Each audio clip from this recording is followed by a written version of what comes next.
we risk running into a gathering recession morphing into a depression. I'm concerned that the response by the policymakers and those in charge won't only be beneficial in terms of arresting the rate of virus infections. In other words, I think their cure might be worse than the disease. And I don't want to make light of any deaths, don't get me wrong, I want to repeat that. But as such, the world economic, financial, and political order, I think, could come apart at the seams if we morph into a full-fledged depression. People at the Fed are talking about 30% unemployment. Hello, everyone, and welcome into crushthestreet.com. Dr. Anthony Fauci, in a recent press conference, is now estimating 100 to 200,000 deaths here in the U.S. over the next couple of weeks. I mean, pretty staggering numbers. Is that high? Is it low? What is the real impact? Are we overreacting to this virus, underreacting? And that's doing everything with the social distancing practices. These estimates are with that. The world is coming to an economic grind. We're under essentially a totalitarian control with our freedom stripped from us in efforts to contain this virus. The economic damage that is taking place cannot be fully understood at this time because the crisis continues to get dragged on. And maybe some of these estimates are too optimistic. So we're going to flush through a lot of this with our next guest today. His name is Dan Kurz of DK Analytics. He's on the line. He's a returning guest. He does YouTube videos. He posts. And he's a great commentator on the economy. He's talked a lot about the bubble, what was leading up to this crisis prior to it happening. So a lot of this is it was expected in a certain way. I think the bazooka of the coronavirus exploding this bubble was unexpected, but the bubble popping wasn't. So we're going to talk about that today. Without any further ado, Dan, thanks for coming on Crush the Street with me today. Thanks a lot for having me, Kenneth. Dan, I'm aware of 6 people in my life that have COVID-19 tested positive for it. Now, I have a unique sample in my own direct life, which I'm aware of. People I've shaken hands with, I know 5 of these people have been hospitalized. Now, one of them has actually died. Another one is a 28-year-old man who is otherwise healthy, no underlying health conditions. He's fighting for his life right now on a ventilator. I want to just ask you about this. Now, is it possible that I'm aware of these things because we're now hyper aware of COVID-19? Is this being dramatized to a certain degree? And that's why, all of these statistics are flaring up and everyone's going, oh my God, look at what's happening. Or is this just, something like similar to the flu, would you say? And obviously my stats can't be applied on a global scale. I mean, I have 6 people in my life, but it's just an odd thing that I'm knowing people that are being affected by this in a very serious way. Yeah, first of all, my heart goes out to the people that that have been hit by this and the person that most unfortunately and tragically died. Thank you. These are horrific things. And, there's a saying, when your neighbor loses his job, it's a recession. And when you lose yours, it's a depression. And statistics, if this hits you and it affects you personally, and any of us might have this misfortune. And as the disease spreads and takes its toll, obviously we're going to have bigger numbers.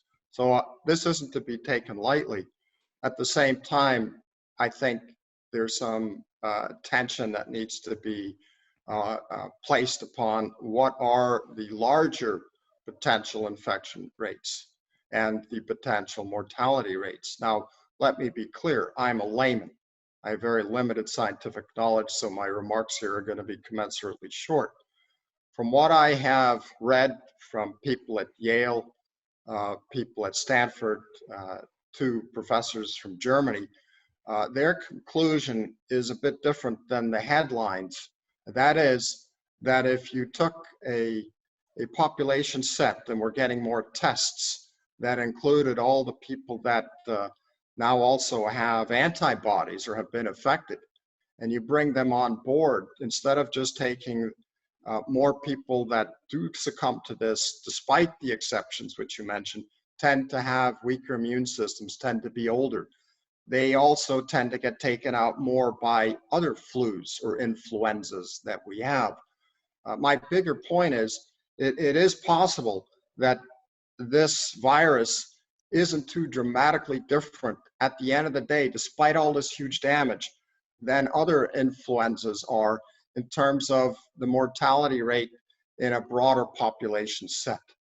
Now, again, we sit here and we wonder, this has been hyper-analyzed. The flu on average takes out 40,000 people in the United States. 600,000 people sadly die of cancer every year. About 800,000 people die of cardiac arrest-related symptoms. Here, the bigger question, I guess, is, well, good, Dan, so what? This thing spreads like the devil, and you can't really contain it. So the real danger is, if it does spread, and it's hard to stop this, to what degree is the spread of this disease helping, in effect, to naturally immunize those people with strong immune systems, meaning that they then have the antibodies to put it down and help contain it. And clearly all the precautions that the CDC puts out, and common sense and all these things, and wash your hands thoroughly, these are all apt. But in a related sense, and I've posted on this and also did a video, I wonder if in a global sense, the cure that is shutting down the world's economy could, at the end of the day, be worse than the disease. And I don't say that lightly. Absolutely. And I think we're going to get into that a little deeper here.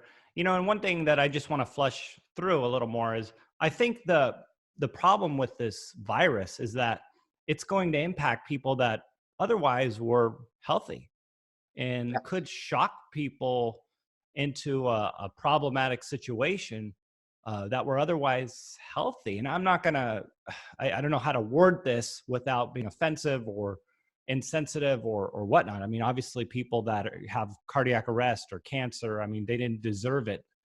So I don't want to phrase it that way, but it's a lot of this stuff develops over many, many years. This happens at the end of people's life, or bad habits, or naturally, that's what people die of when they're very old, or whatnot.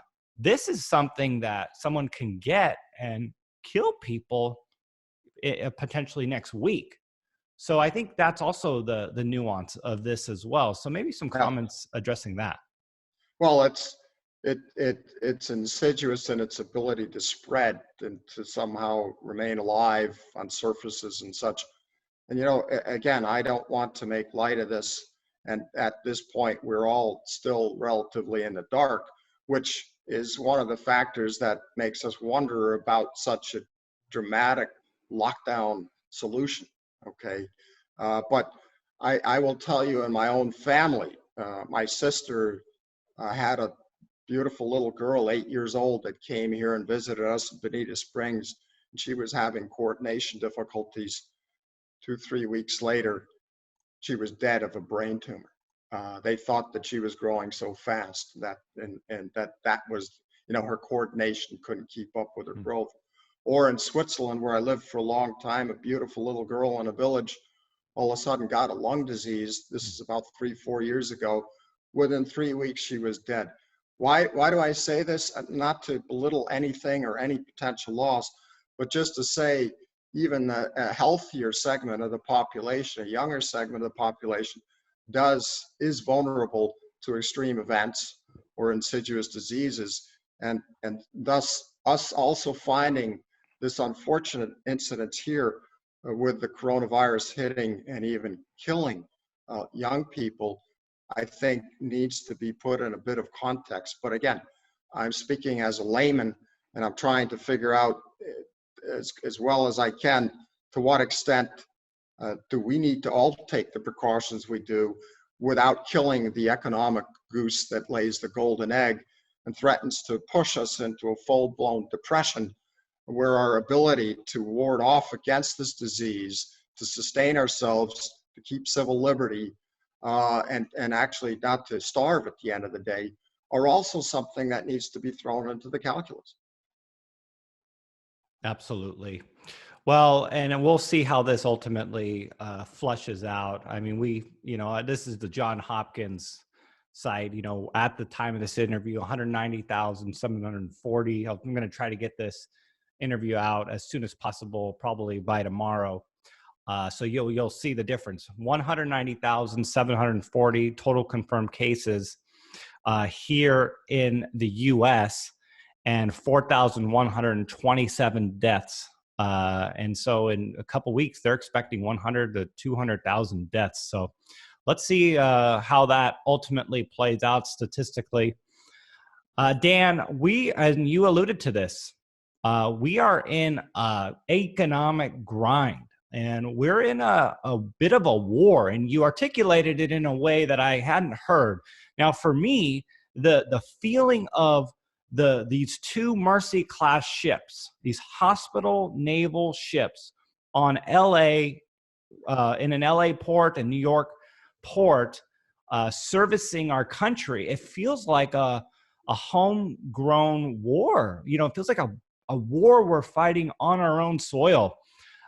Very eerie. I think for a lot of us as Americans who, we've always had this idea of war that's always somewhere else, but we're experiencing that here in our own country at the moment. And it's a hyper deflationary environment where people went from the greatest economy in quotes to this on a turn of a dime. People are hoarding cash. People are getting laid off in masses and droves, a huge unemployment number initially. I mean, and it just happened. I mean, we were in February booming, and here we are, end of March, first day of April. Things are massively different so quickly, so fast. Let's get your thoughts on this monetary, this economic war that we're dealing with. Well, despite President Trump's claim on the best economy ever, I think we had the biggest bubble ever. I think we've been sustaining a bubble economy where in essence we haven't respected the wealth of nations ideas that made the economy strong and great in the first place. I'm talking about sound property right protections. I'm talking about sanity and regulatory and litigation arenas. We're in essence getting it to a point where our weaknesses that we've accumulated thanks to misallocations, thanks to money printing, thanks to artificially low interest rates, and the bubbles that this has brought with us, both in bonds and stocks, is the soft underpinning. I would say that in fact, the economy, if it had truly been strong and we generated trade surpluses, and we had $1 trillion surplus instead of deficit in the strongest economy ever, then we would be better able to handle this.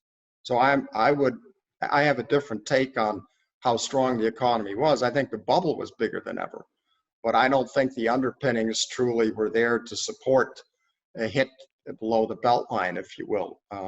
And I think that's part of this issue. We talked about before the interview, the pin that pricks the bubble.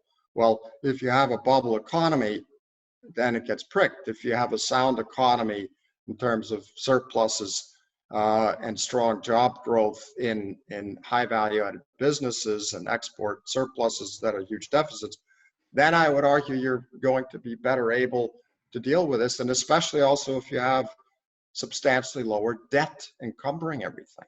And the fear about counterparty risks. Are people good for the money? The whole issues where you have to rely on a printing press going into the direction of infinity to solve issues. I think that brings us even deeper into the mud eventually, at least economically and financially. Dan, let me remind people of what February 2020 looked like. Tesla was what, $917 per share. I mean, just that stock alone was the sum of Ford, GM, Fiat Chrysler, plus annual global silver production, the value of Tesla. The FANG stocks were on a tear.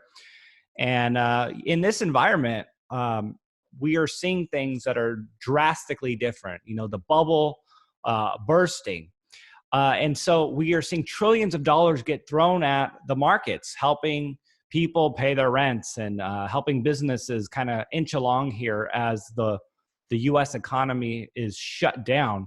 This nationwide bailout happening, the most expensive economic response that we've ever seen in the history of the country. Of the So world. my question is, just like we saw in 2008, where, we saw this massive amount of liquidity enter the markets and then be reflected in real estate, reflected in stocks, in the asset classes. Are we going to see that go back into the financial assets, like reflate the stock market, in dollar terms, reflate the real estate market in dollar terms? And we really haven't seen the real estate market crash yet. And I'm not sure if you think that's going to happen or not. But, what are your thoughts on this, this reflation of all this cash that's getting thrown at the markets at the moment? I don't think it's going to work, is the short answer. The reasons for it are as follows. First of all, when you reflate a bubble, and at the same time, you no longer have corporate treasurers buying record amounts of stock. As you probably know, in the last decade or so, the biggest purchaser of stocks were corporations themselves to goose the value of their stock options. So you're going to have that fall down. You're also going to have people that bought on debt. We had record margin debt until recently. Now you get margin calls.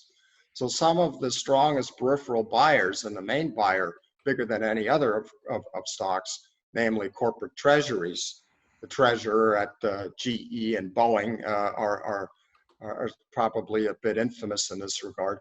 Those are going to now go in reverse. So you're not going to have this demand. We've also obviously, in a bigger sense, have an aging society which tends to liquefy stocks, especially since we have yield deprivation or starvation. People can't make ends meet. So you've got an aging society dynamic layered on top of this. But more to the point, I think people, you mentioned they're hoarding cash. They're trying to keep ahead of pink slips. They're afraid they're going to be join the ranks of the unemployed. I mean, there's some estimates here that project a 30% unemployment rate, which is greater than in the Great Depression.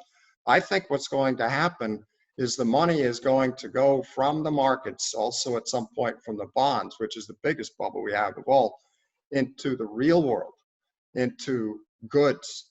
If that happens, and we also get dollar weakness because America, in essence, has promised to, in essence, torch its currency, we will print however much we want. Good, it's competing with other printing central banks, but those are typically central banks or companies that don't need huge $600 billion a year external financing. So I think the money is going to go from the bubbles. People always said, well, where's the inflation?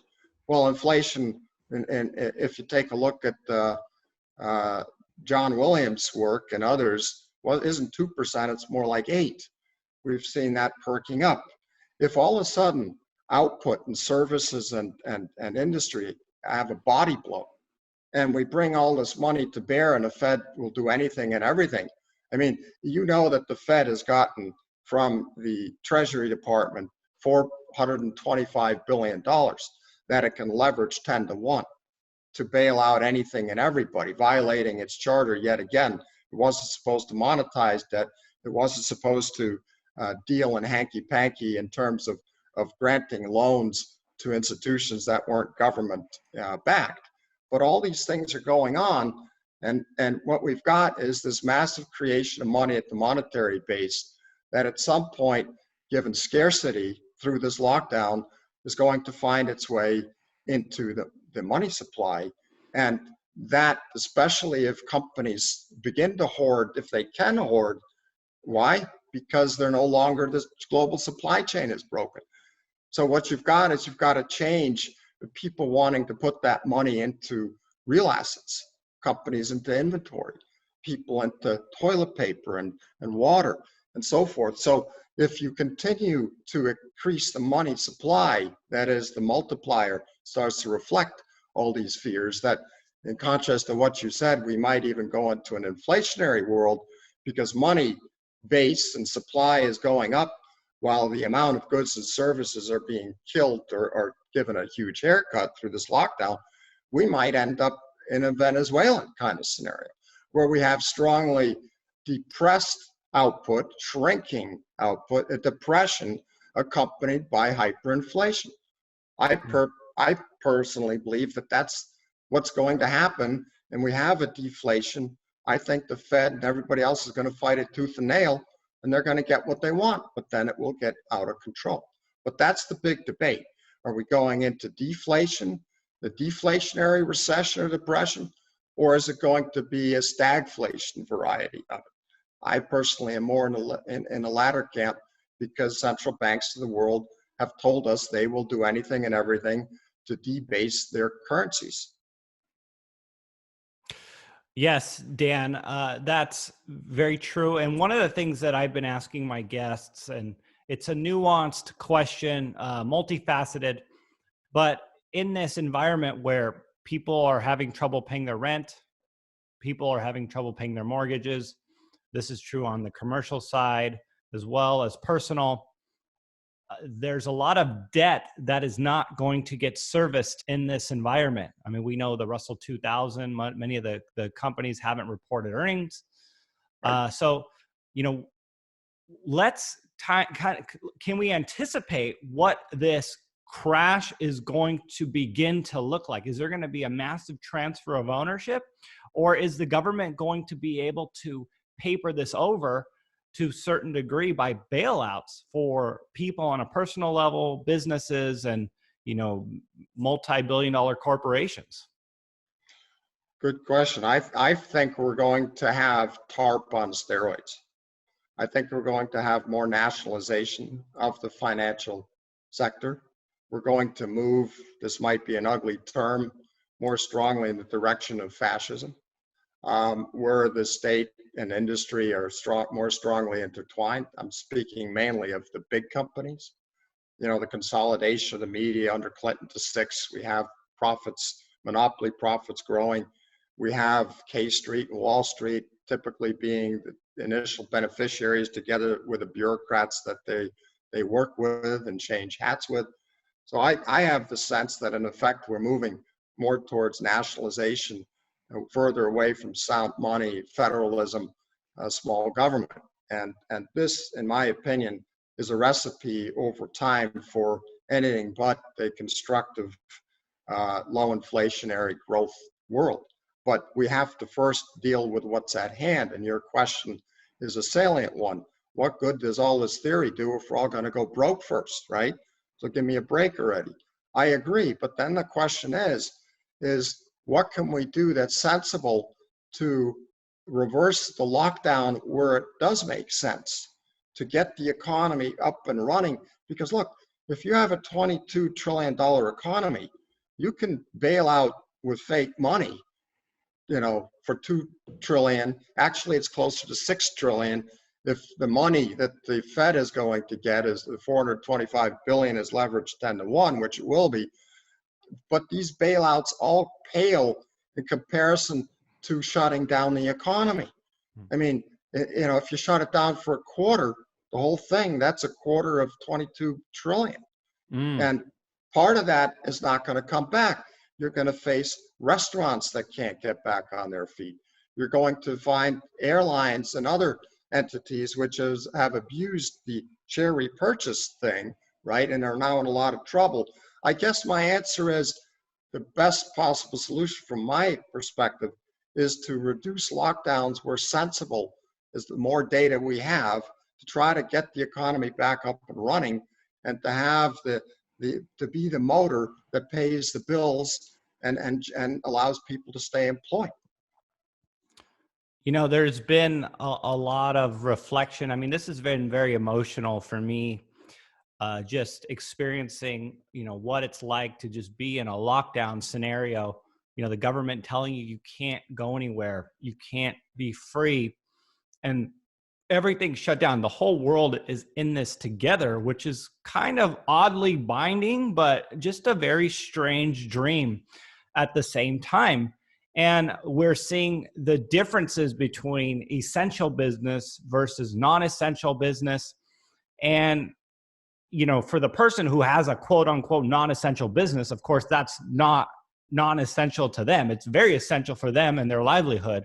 But, we're seeing what is truly needed to keep the economy going, as far as what people need for survival. They need food, they need water, they need certain things to keep their house going, the hospitals. And, it's very real understanding of basic needs. So many of us are just dependent on internet and our phones and some things like that. But then when it all boils down, somebody on my Twitter yesterday pointed something out. It's like, it's interesting how all the degrees are home right now and all the trades are out keeping the world running, Yes. which I thought was kind of humorous and eye-opening at the same time. But along the lines of, essential versus non-essential, people wanting food. They want fresh food, but they're afraid to go to the grocery store and get infected, and you might have a stockpile of granola bars and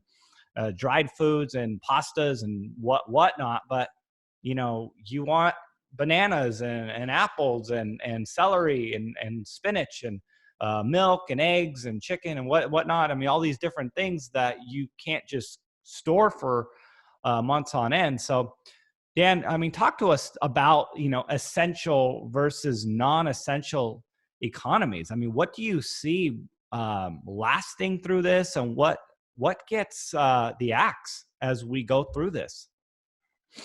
Great question.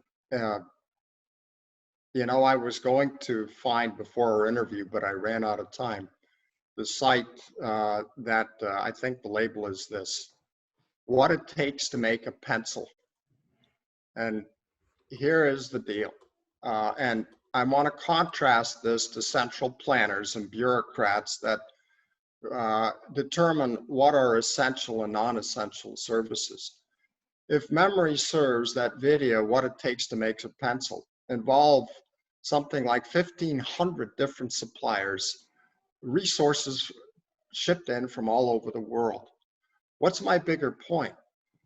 If bureaucrats plan here like they plan our money, and the disaster that fiat money has been ever since Nixon took America off the gold standard, compared to how America fared when it had sound money and federalism and low income taxes. The response of the patient is just like a young, healthy buck. You can spring back, you have less baggage, you have less chronic issues.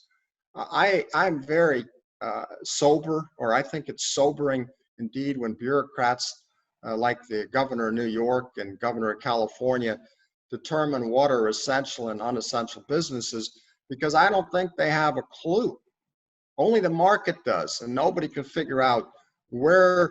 Well, look, I'll make an example. Let's say you have an important component part with a ventilator missing, right? If you don't have that part, you can't source it. You might only be missing one part, but you're not going to be able to ship the desperately needed ventilator. And this is a story writ large across the landscape of when you shut down by fiat. Industries or sectors or determined businesses are non-essential, when in fact you don't really even know the entire supplier involvement and the geographic diversity and who all plays a small part to making that thing actually viable. You might only be missing one or two parts, and because you've determined someone to be non-essential, that part is missing. You notice Trump recently dropped all the trade, not the trade. He had the trade thing going on with China, and he put up the 20, 30% tariffs, the word I'm looking for. The other day, quietly in the middle of the night, they were all dropped to zero. And I think that is, in essence, a shot across the bow of having to loosen things back up. That's good stuff. That's common sense. we take care of those people that are vulnerable, like we do in any flu season. And again, I'm not trying to minimize this, but we open back up an economy. Bureaucrats, whether they're central bankers or other bureaucrats, are terrible planners, and we get less prosperity and less freedom and less choice. And we need choice. We need to be able to get these things. We have to incentivize production and not hit people for being able to charge a higher price for scarcity, because that higher price is what's going to bring an avalanche of new producers. And you better hope they're not in the non-essential category. Does that make any sense? You know, I want to ask you, Dan, about the power play situation. You alluded to it. What is being implemented now that might be irreversible? Now, it's nuanced. I will admit that I am in full compliance with social distancing. I have no problem, coming together as a society and saying, hey, let's try not to touch each other and put some practices in place. But I am fully aware of the concern of having a powerful government being implemented and coming into our lives in a way that is irreversible, overpowering, overbearing. And I'm just curious what your thoughts are on this in this crisis. You mentioned something in the pre-interview here, never let a good crisis go to waste. What does that mean to you? Well, think back to the Patriot Act and the 9/11 debacle, right? However people consider how that took place, what happened, the point is Americans had to surrender a lot of their liberty for safety. Senator Rand Paul couldn't travel. All kinds of things happened. My grandfather, the World War II vet that fought in Okinawa, was frisked up at Albany Airport. I told him, if you take his belt off, the pants are going to land on the floor. What's my bigger point? Every time we have a crisis, and clearly this is a crisis, but we've had other crises before. If you end up locking down the place and all of a sudden, in essence, eviscerating the Constitution, the Bill of Rights protections, federalism, not to speak of sound money, right? That's why it was put in. Then what you have is a progressively higher state of statism. It's the analogy with a frog that's sitting in a pot.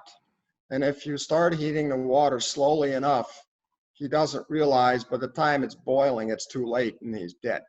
And again, I'm not trying to make light of this, but I'm afraid that we will, again, as a society, not constructively, but counter-constructively, choose safety and possibly be pushed into behavior or acceptance of an expanded state that are not going to be good either for economic growth or for freedom. Governor Hogan in Maryland, as an example, I've got a good buddy that lives in Annapolis. I mean, he issued, and this is a Republican governor, good, he's a rhino, they issued a long list of things that residents of Maryland or Marylanders can't do. And I said to him, well, what happens if you do one of those things? And my buddy said, you get an immediate $5,000 fine. Let me bring it closer to Bonita Springs, Florida, where I'm talking to you from. Here, people, thankfully, are allowed to go to Walmart. They're allowed to go to drugstores. But you know what? All the beaches are closed. Now, people that go on beaches here have great distance typically. No one is too terribly close. Not any more than a family would be close in a house. They might be together on a beach. But strangers have large distance between them. Now I ask you, what is the sense behind such a closure, while at the same time you can meet at Walmarts where people bump into each other at the checkout line, literally, even today. So I am leery because I'm a constitutionalist, a federalist. The Austrian School of Economics, I'm leery about giving government any chance to ratchet up its power beyond the Constitution.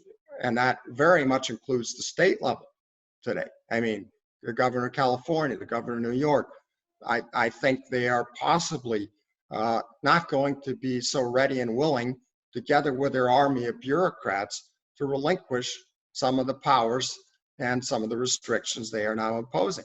That is what happens over time. That's what we saw after the Patriot Act. And that is not good either for freedom or economic growth or prosperity. Might sound like, a non-essential issue, or let's talk about that after we've solved this. But again, if this happens to go too far, then we might never regain, or we'll have even less fidelity to what's left of the tattered Constitution. And I think that is a concern that can be shielded. How many bureaucrats have been told to go home? Do you know that in the $2.2 trillion bailout bill, the budget for the bureaucracy is up by $350 billion? How many Congress people have to go home or face the same things the rest of us? In other words, just like Obamacare, they didn't have to eat the cooking that the rest of us did. And I'm just naturally leery. I'm not a conspiracy theory guy, but I fear that this can get out of control, and thus the Emmanuel, what's his name up in Chicago, the mayor of Chicago, he said, never let a good crisis go to waste.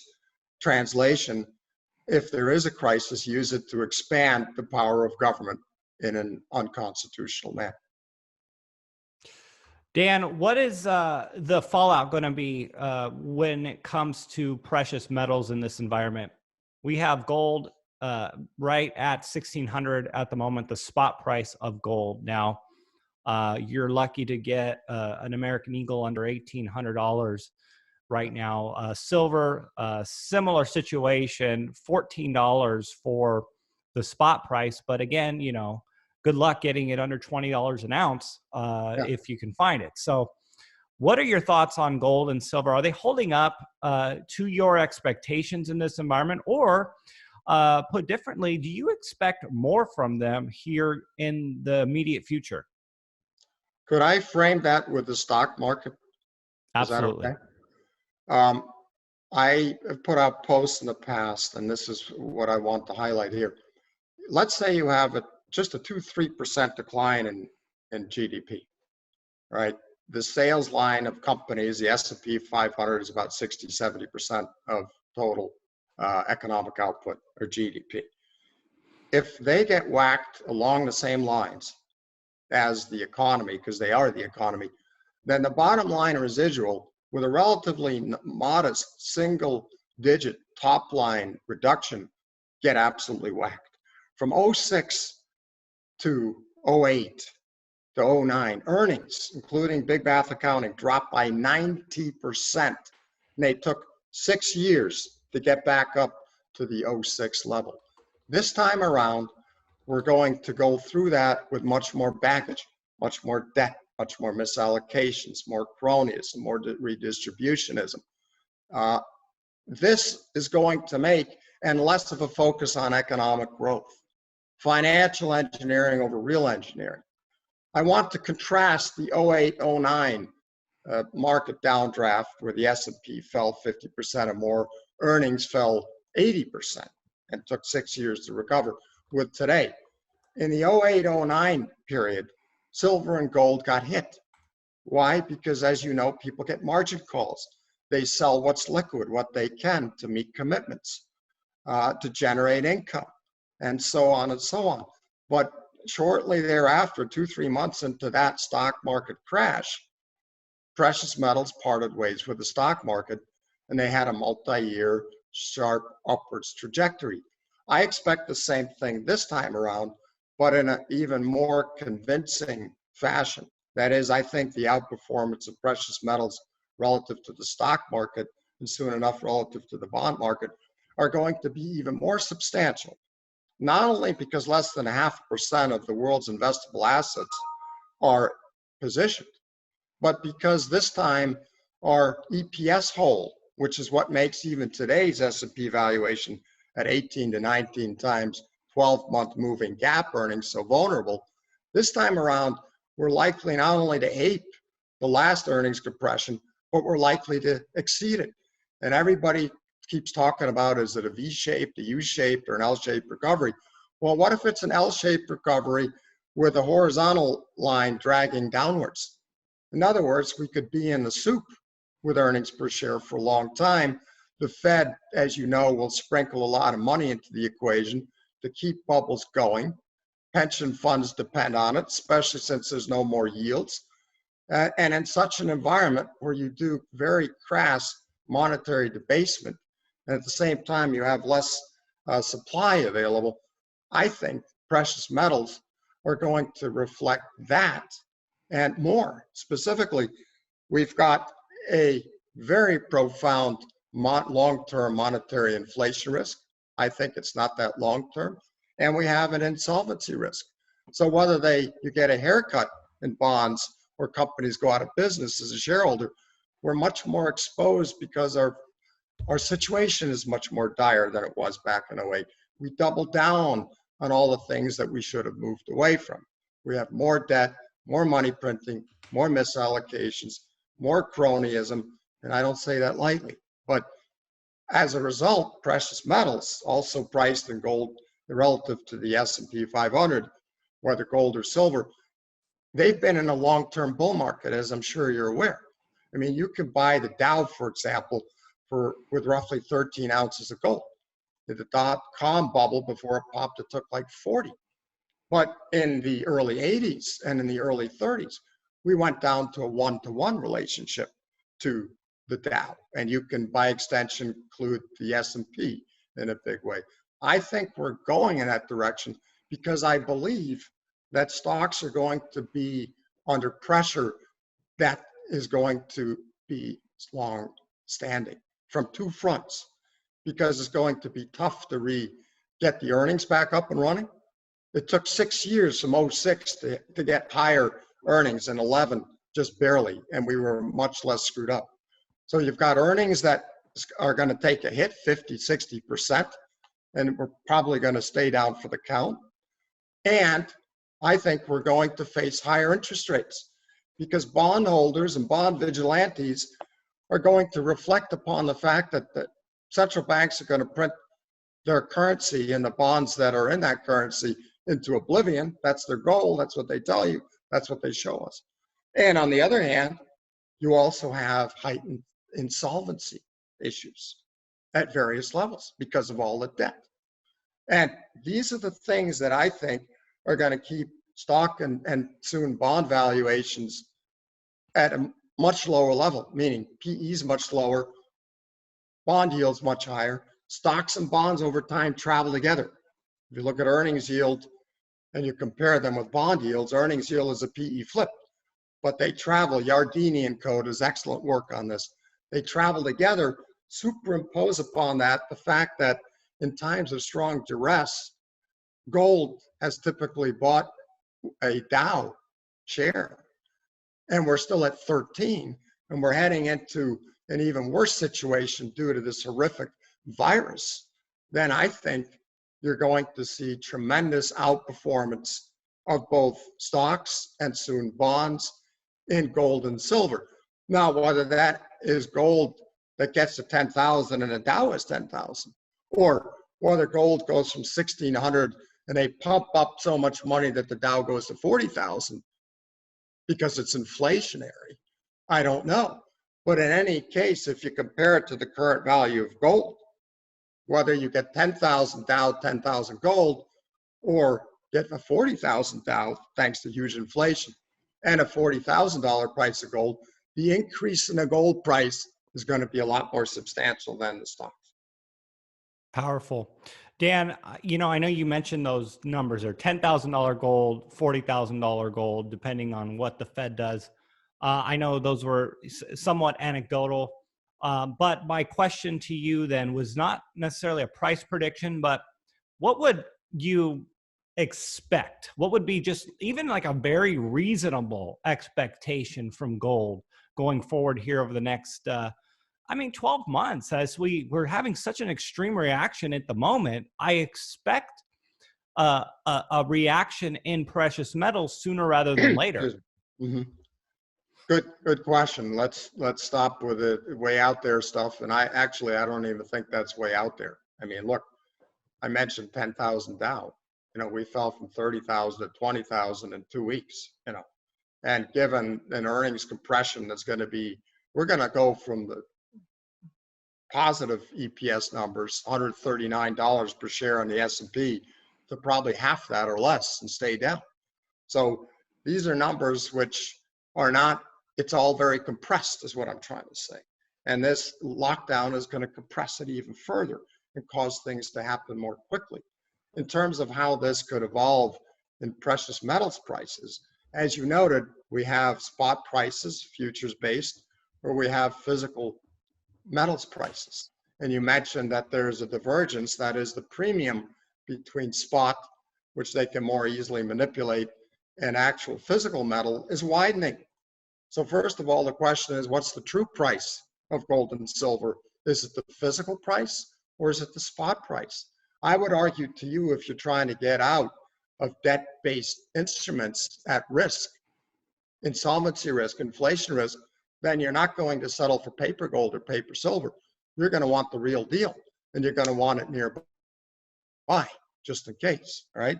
And as far as what kind of price could they have in 6 months from now? Well, if we continue printing like crazy and we get the second stimulus package and the initial wave of gold and silver sales, mostly gold because there's hardly any silver out there in invested positions, certainly not in investable assets managed globally to the tune of 200 trillion, according to Credit Suisse. But if we're in a situation where all of a sudden people like in 08, 09 have thrown what they could at the market, the weak hands have turned in their gold to stuff the holes, to meet the margin calls, to meet expenses. After that's done, in the midst of a continued fragmentation of our economy, thanks to sustained lockdowns and this thing feeding on itself, I think you're going to have a sharp turn. And I think gold and silver could easily be double, triple today's value within 6 to 12 months and move down the line on the Dow ratio or the S&P 500 ratio, where instead of 13 ounces of gold, it might only take 7 or 8. And it'll be less relevant where the Dow is in terms of your actual purchasing power, because what's going to be relevant is how much in a way of stocks or bonds or real estate will you be able to buy with the physical precious metals. But in terms of nominal gold and silver prices in dollar terms, which, as you know, thanks to a strong dollar, which is starting to crack, have lagged the rest of the world, where gold has made new highs for a few years in other currencies. I think we're going to see a relatively rapid shift. And here's the primary reason. Beyond what I just said, if you have 200 trillion in global investable assets, and the investment exposure in precious metals, essentially gold, is 0.5%. And these people at the margin decide this paper isn't any good anymore, or we're afraid of it being inflated away or insolvency. They make just a tiny move. That 200 billion goes from 0.5% to 1% exposure. That move would require roughly 10 years of gold and silver mining in order to fulfill. Translation, you're going to have a higher equilibrium price in order to bump up the value of gold, essentially gold, to a lesser degree silver, compared to your other assets, which will come under pressure as stocks and bonds eventually trade. So it's the law of small numbers, if you will. It's the tiny amount of silver or gold allocation against a very small amount of mining and a lot of gold in very firm hands that I think is what the big driver is going to be to send these precious metals prices screaming higher. It doesn't take much. That's where I get the 2-3-fold increased number in a relatively short period of time. Dan, I hope you don't mind me going a little longer than I normally do. I'm greatly enjoying this interview with you. I have 1 or 2 more questions for you. Normally my interviews go about 30 minutes, but my goodness, we're getting into some seriously interesting things and I haven't got to everything yet. So I want to ask you about silver specifically. Now, I did a quick calculation while you were responding there. The current gold silver ratio is 113. We saw it get to 125. It got real crazy, right? But if you actually go on and look at a bullion dealer and take, you know, the American Eagle with the premium and divide it by a gold American Eagle divided by a silver American Eagle, the silver to gold ratio, a gold silver ratio is 75. I mean, it's not really 113. It's that's the paper gold silver ratio, gold silver ratio, but the actual physical is much lower than that. Let's talk about silver. Obviously, the spot price has been disappointing for many people. You have to acknowledge, though, that the industrial component of silver is getting crushed right now with the whole world going on economic lockdown. Is that going to be a long-term issue for silver that could keep it down for the long to midterm here? Great point, Kenneth. Yes, silver, if you take a look at silver demand, it's about 60% industrial, right? And the rest is basically jewelry and such, probably the second biggest component, and then investment demand, the third. I'm sure you're aware, based at least upon Silver Institute statistics, that for the last 10 or 11 years, the actual mined supply of silver has lagged the total demand for silver by roughly 20 to 25% per annum. In other words, the mines haven't kept up with demand. What's my point? As industrial demand craters thanks to the supply chain snafus that this global virus response has triggered, we're going to obviously buy less things that have silver in them. Some of them can't even be produced. People aren't going to buy a new cell phone if they need toilet paper. You know where I'm going with this. Sure, you're losing that. But at the same time, first of all, you only were able to supply 80% of the total demand before. Second, the supply side is also at risk, meaning silver mine shutdowns, such as in South America, where most of the silver of the world is mined, are also coming into place. So you have a reduction not only in the demand, with a 60% component of it, but you also have a reduction in supply that's coming, and that supply only constituted 80% of demand for over 11 years. So there's a give and a take, and it's difficult to know exactly where this will come down. It suggests that you're going to have net pressure from reduced industrial demand on the silver price. But let me get back for just 1 second to what I said before. If investors, that is professional investors, I mentioned Credit Suisse, where I used to work in the CIO office as thematic strategist.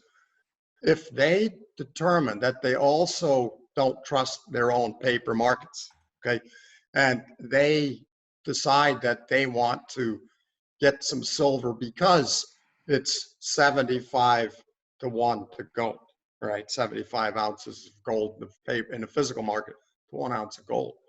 Then it would only take a tiny allocation into physical silver. They're going to be buying a 1,000 ounce bar, for, and don't forget, 200 trillion. A 1% reallocation is $2 trillion, right? The silver mining output is 13 billion a year. Above ground supply readily available is something like 2 billion ounces. The kind of numbers that they would throw at this to invest in silver, if that's what they actually do. In addition to, silver is like the Camaro, the poor man's Corvette. It's the money of the masses. But what happens if the fat cats, the people that run all the money, decide they want to dip their toe in the water with 200 trillion in net assets or stocks and bonds, mostly bonds under allocation? It will overrun any reduced industrial demand. That's my point. And in fact, you're already seeing that at the street level with small purchases from dealers today, aren't we? So if in fact institutional demand, professional money managers decide that they actually want to incur the expense of having some physical silver, which they typically don't do because they can't earn a money management fee on it, right? That's why they want paper everything. You don't earn a money management fee by storing silver, physical silver for somebody. But if at the margin they jump in just a tiny amount, that dynamic will overshadow any kind of industrial slowdown in demand. That's what I think. And that's what's going to be reflected in the price. And in fact, as I said, we're already seeing that reflected in the price as us little people buy silver to protect ourselves against what might be something that gets totally out of control. Dan, it was an absolute pleasure to speak with you. We will not wait this long to have another conversation. Maybe we'll do one in sooner rather than later, actually, another interview here. If people want to learn more about you, your work, please let them know where they can go and what they can expect to find, at your website, your YouTube videos, and the things that you're producing. Thank you very much, Kenneth. It was my pleasure, and I greatly appreciate the opportunity to chat with you. The website is dkanalytics.com. There are posts and videos. Those are the two main areas that people can have a look at. The videos are at YouTube, but they're also embedded onto the website. You'll see a very clear place to go and click on that, and that'll get you into the video section and the post section. Click on that and anything that I've posted, including a recent article on silver that was republished by Schiff Gold and some other people in the industry that might interest people that want to take a closer look at silver. Dan, and if you would, maybe just share some closing thoughts here. I never gave you that opportunity. I normally do for my audience. Just some closing thoughts as we close out this interview. I think we risk running into a gathering recession morphing into a depression. I'm concerned that the response by the policymakers and those in charge won't only be beneficial in terms of arresting the rate of virus infections. In other words, I think their cure might be worse than the disease. And I don't want to make light of any deaths, don't get me wrong, I want to repeat that. But as such, the world economic, financial, and political order, I think, could come apart at the seams if we morph into a full-fledged depression. People at the Fed are talking about 30% unemployment, right? If we get into this environment and if we don't open things back up in a sensible manner quickly enough, we might be going there. And what that means for stock and later bond valuations and precious metals valuations couldn't be more clear in my view. In short, stocks will remain under tremendous pressures if the earnings residual is 25-30% of the $139 that the S&P index earned, GAAP EPS, and bonds at some point will see a stagflationary environment where central bankers are going to do anything in their power to, in essence, debase the currency. If those two things come together, we have even more pressure on our ability to carry debt, which will be responded with even more money printing, and that is going to be reflected in precious metals prices. That will be your passport, I believe, to purchasing stocks and bonds in the future that are in single-digit PEs for stocks and back to possibly even double-digit earnings yields. I'm sorry, dividend yields in one more time. You will not only see single-digit PEs, I think that's very possible, but you will see bonds again in high single-digit or low double-digit yield territory, perhaps higher. And that's when you turn in your gold and silver chips. But that could well be a ways down the road. Remember, we stayed in the stagflationary 70s for a decade, and the stock market, the S&P or the Dow, was in trading range for 13 years. So what's coming up might be a very difficult quagmire to get out of. And we're going to hopefully have wonderful opportunities to purchase blue chip stocks that again yield 6, 7, 8% instead of 2%. And the ticket to the passport to getting there is cash, good cash, no risk in terms of having a long bond kind of interest rate risk, and obviously precious metals. If you're going to hold cash, hold treasury bills. Don't enter a duration risk. If you're going to hold cash, be careful in terms of bail-in and bailout risks. These are all things we follow. And in that sense, buckle down and get ready for what might be a very difficult and protracted struggle where hopefully we come out stronger instead of weaker.